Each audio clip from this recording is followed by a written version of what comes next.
Hold on, sir. Sir. Sir. Stop. Keep your hands up, all right? Just keep your hands up. What are you talking about? What's going on? I'm going fishing. You're going fishing where? Does it matter? Yeah. Where are you going fishing? Volano Beach. Volano Beach. Where's Volano Beach at? This way. And where are you coming from? It doesn't matter. Yeah. I'm walking to go fishing. Okay. All right. Listen, I'm just gonna secure your firearm for now. Do you have any ID with you? I Do don't you have any ID? consent. Okay. I don't consent to any search or seizures Okay. of my property. Do you have an ID with you? 790.25, Section 3, Subsection H. Okay. Allows me to carry my firearm openly while going to and returning from fishing, hunting, or camping. Okay. And where exactly are you going fishing? I just said Volano Beach. Okay. And where are you coming from? It's not about where I'm coming. It's going yes, to it is. and returning from. Nope. It's while you are. All right, guys, welcome back. This is where rights meet reality. From the very first second, you can feel it. Another encounter where citizens end up schooling the very officials sworn to uphold the law. The mission here is simple. Know your rights, exercise them, and don't let intimidation override the Constitution. What you're about to watch isn't just a casual interaction, it's a real-time test of knowledge versus authority. And once again, civilians are forced to step in and educate officers who should already understand the limits of their power. So buckle up, because this first encounter kicks off with confusion, commands, and an officer immediately escalating a situation that didn't need to be escalated. Fishing while you are. No, going. Yep. Not when you're going to. Why don't get your? I need your supervisor. All right. Listen. Where's your ID first? I don't have an ID. You don't have an ID? No. Okay. I'm not doing anything illegal. 901-151. I don't have to show ID unless I'm suspected of a crime, about to commit a crime, or have committed a crime. All right. Listen. Do me a favor, okay? Do me a favor. Don't reach for anything. I'm not. Don't reach for anything. I wasn't touching anything. You asked for my supervisor. Go ahead and just get hold your on. All right.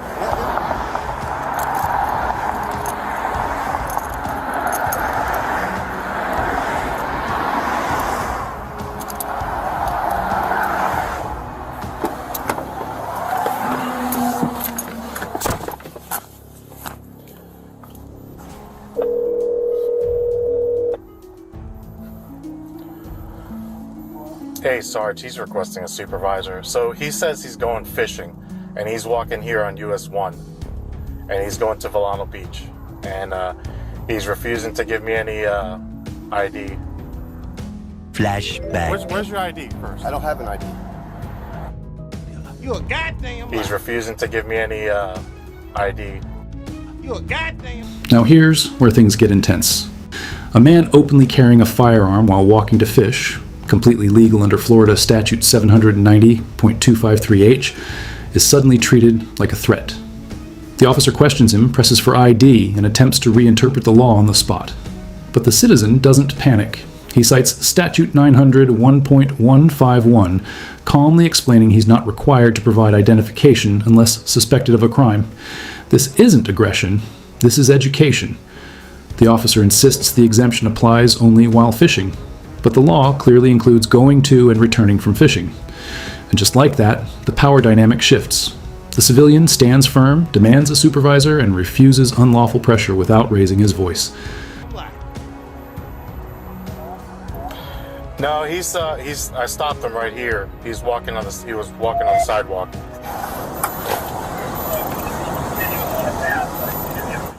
Yeah, he has got a fishing pole.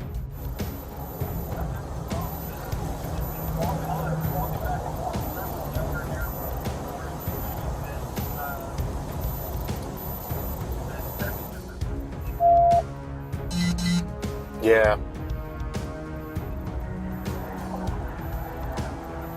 Okay. All right. That's what he said. He said he wanted to speak with you.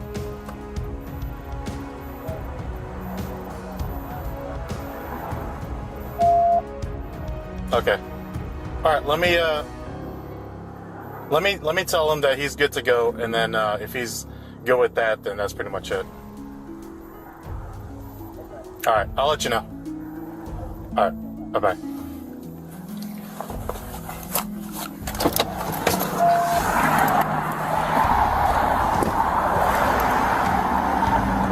So you can 1098 support 600.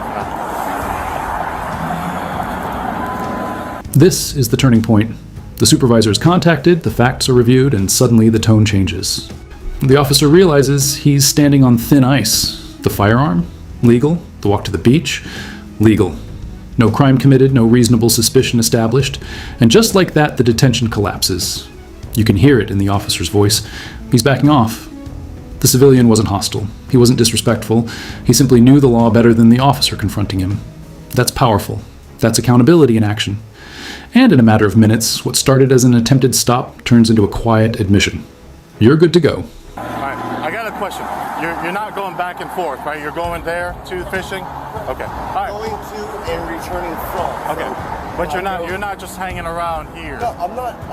Dude, you saw me. I was walking down the road. I was Yeah, but here's the thing. We got a call that you're... I get it. I get it. Yep. I get the call. Yep. As long as you're respecting my right now. Yep. I'm just going fishing. Okay. I'm going to the Volano Beach Pier. Yep. The fishing pier or whatever. Okay. All right, you're good to go. Did you still want to speak with my supervisor or... No, well, you came at me a little... I get it. Here's like, the thing. We got a I call. talk to you. I can treat you like a person. Yep. You can treat me like a person. I will. And that's what I'm doing right now. Okay? So... All right. Well, as long as we're under the same understanding, I'm good. Yes, sir. Yes, sir. All right. Okay. Have a good day.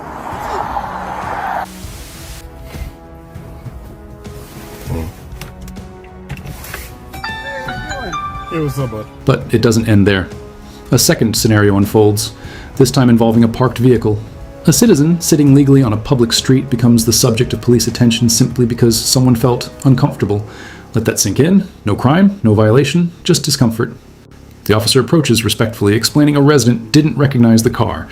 And here's the key difference. Tone matters. The citizen immediately asserts his rights.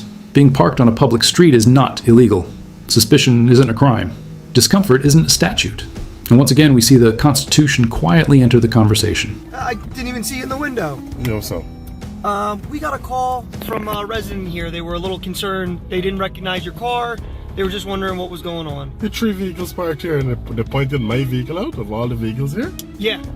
They were just concerned. They didn't recognize the vehicle. They'd never seen it before. They just wanted us to see what was going on. Can you advise them it's not illegal for someone to park in a public street? Yeah, He's not doing you're not anything parked wrong? illegally, nothing like that. Yeah. Like I said, they just wanted us to see what was going on, make sure everything was all right. I'm okay. Okay. Yeah, I don't want to be bothered, man. I'm not doing anything wrong. Okay, So, I totally understand. you have an incident number? Case number for our CAD, we do. I don't know it. I have to go check my vehicle if you don't mind. Can I get a memo badge number if you don't mind? I'll give you my card that'll have all my information on it. Perfect. Would I be able to get a license from you real quick? I'm not going to give that. I'm not breaking the law. Okay. Fuck. Are these fucking people serious? What the hell today?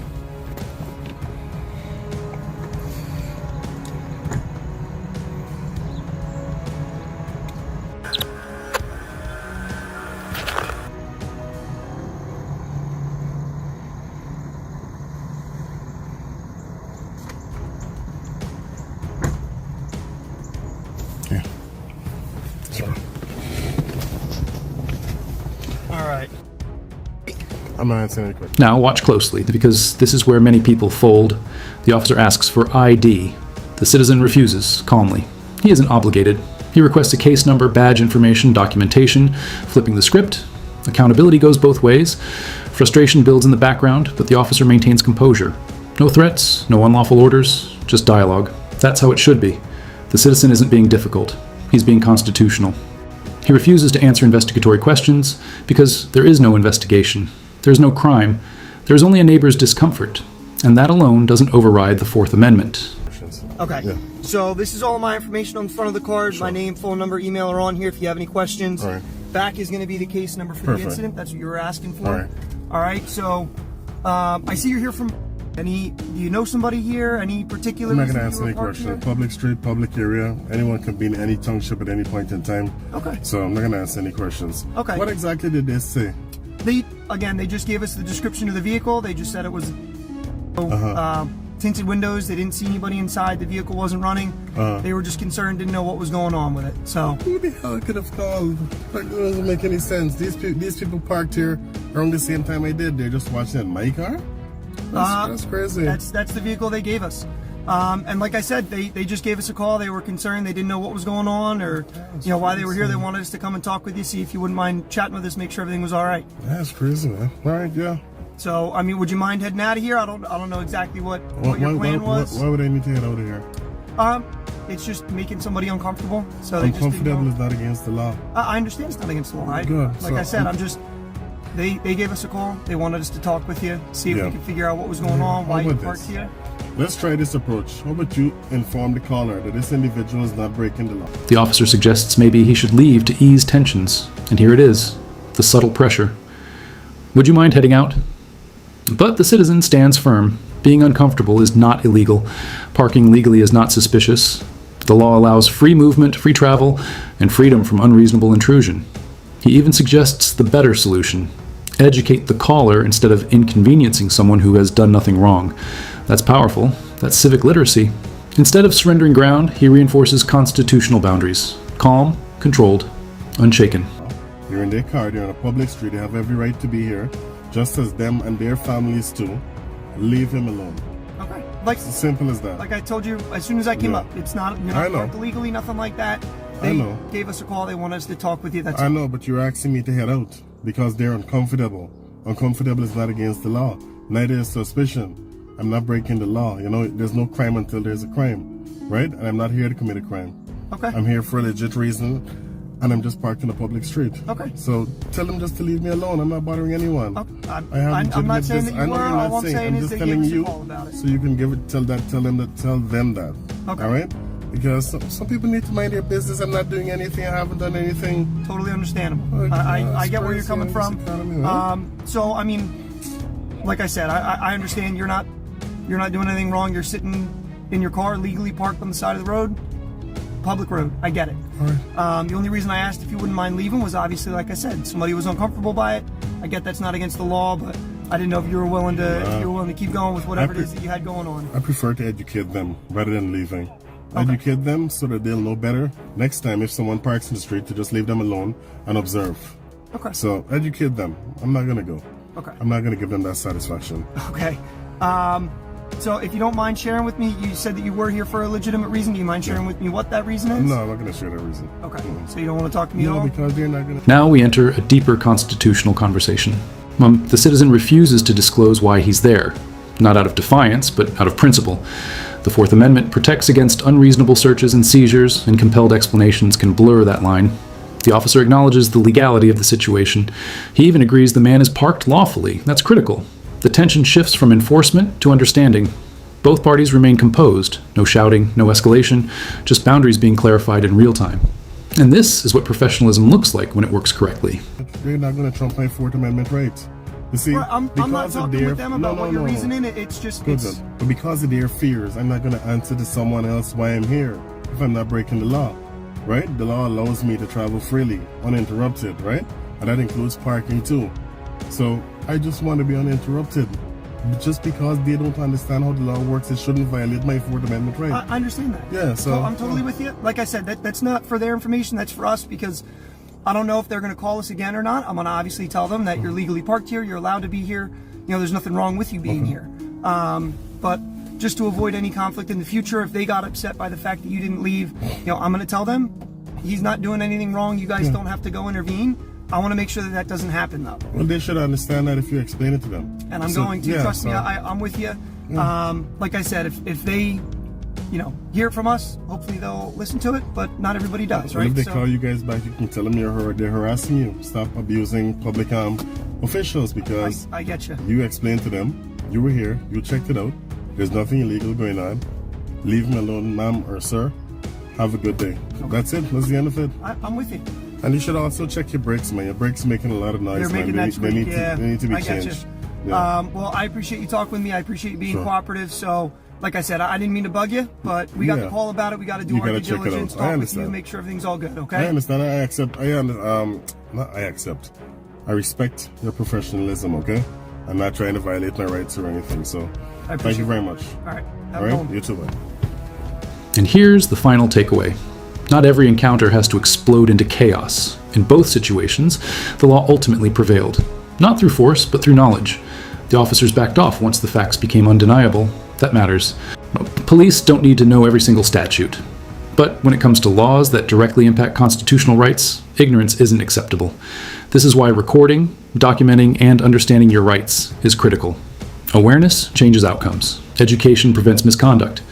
And when citizens stand firm, respectfully, confidently, and lawfully, accountability follows. Always record, always stay calm, and always know your rights.